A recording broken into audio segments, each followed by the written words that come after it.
Our International started in 2004 in Afghanistan.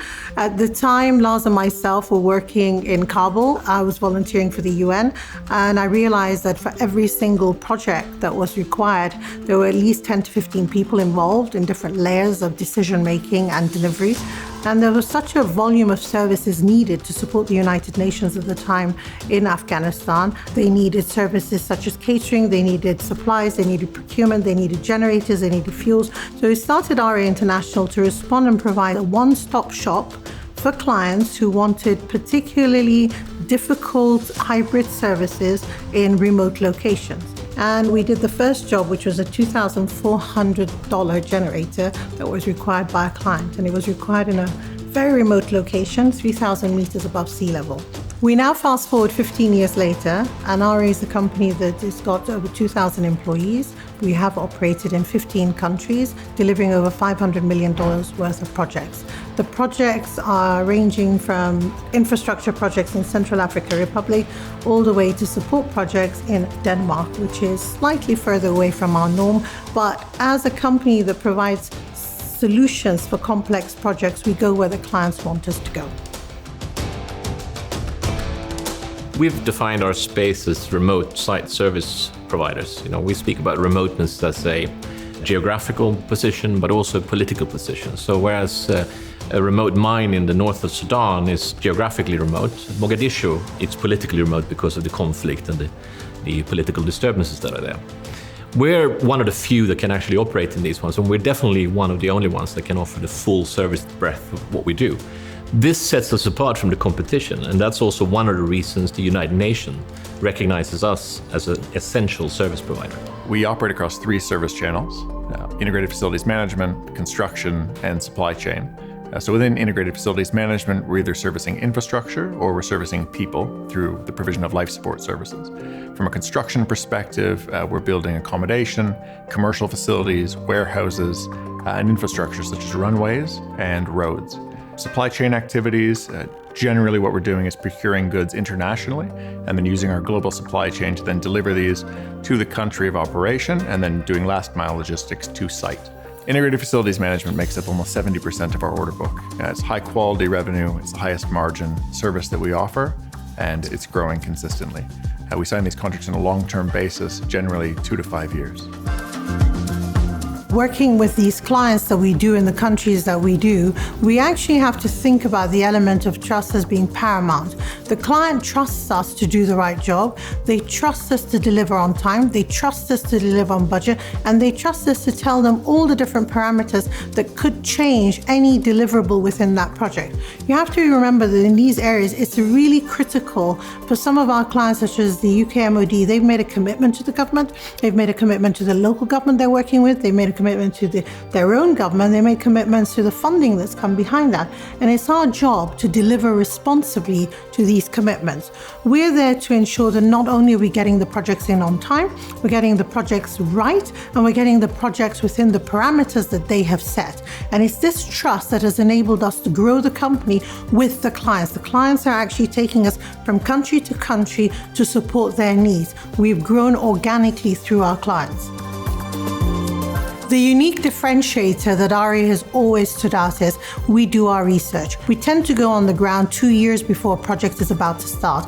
We don't just tell you how far it is looking at Google Maps, saying it's 600 kilometers. We drive the 600 kilometers, we check the borders, we check the potholes, we know when the rainy season is arriving, and we know the price of each item being delivered to that location by land, by sea, and by air. It is a very research-led services company because we're here to deliver a project where there will be no surprises for the client. We took a strategic decision to pursue the commercial sector, particularly the mining and oil and gas industry. In 2019, we acquired a catering company in Maputo that gave us the past performance needed to pursue this business. We also acquired a piece of land up in the north, and we started to develop a camp structure there, knowing that bed space was needed for the liquid gas workers coming in. Cabo Delgado is a conflict area. It also is hampered by natural disasters, and on top of this, a COVID lockdown. But we persevered and we built our camp. landing us a contract worth $60 million that we announced in August this year. So while having pursued the oil and gas and the mining companies for a while, they've recognized that what we can offer them as a one-service solution is exactly what they need. And the fact that we can do it in the most remote areas under post-conflict situations is also recognized as a strong point. This is one of the largest investments in Africa. We estimate that there will be a need for around 25,000 bed spaces in Cabo Delgado province. RA International is building the first super camp in the province. What we're normally asked to do for clients, and what we're very good at, is coming in and offering this one supplier model, which is constructing facilities, servicing those facilities, taking care of the people who live and work in those facilities, and then also assisting them with whatever their needs are through our global supply chain network. So we've been advocating this model for quite some time.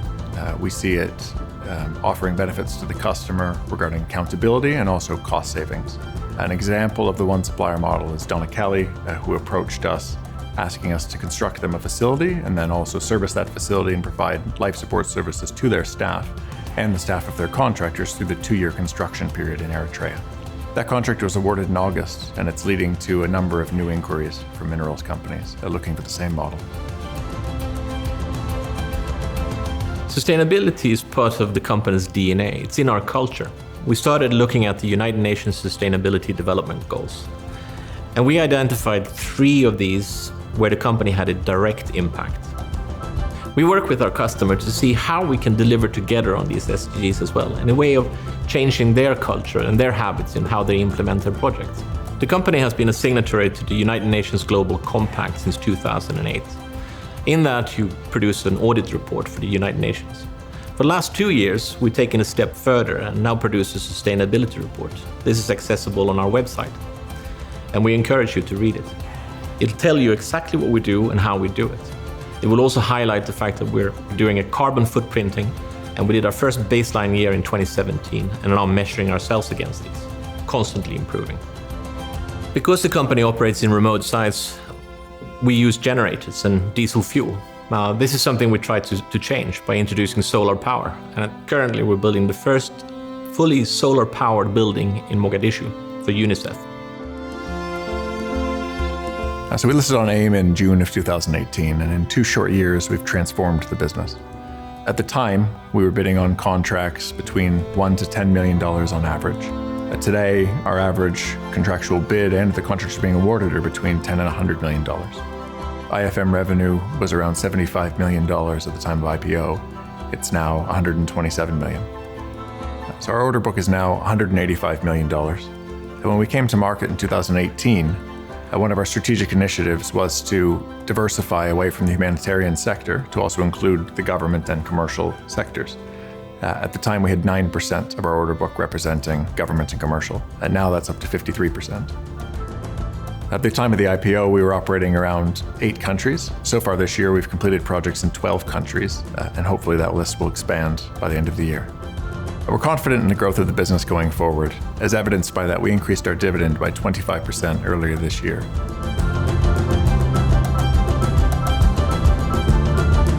Bringing the company up from the first $2,400 order to where we're sitting today with an order book of about $185 million is quite an achievement for the whole group. RA is growing in the humanitarian sector, we're growing in our governmental support work, and we're also growing in the commercial sector. We're delivering on our growth strategy. We're delivering profits every year, and we have fantastic contract momentum.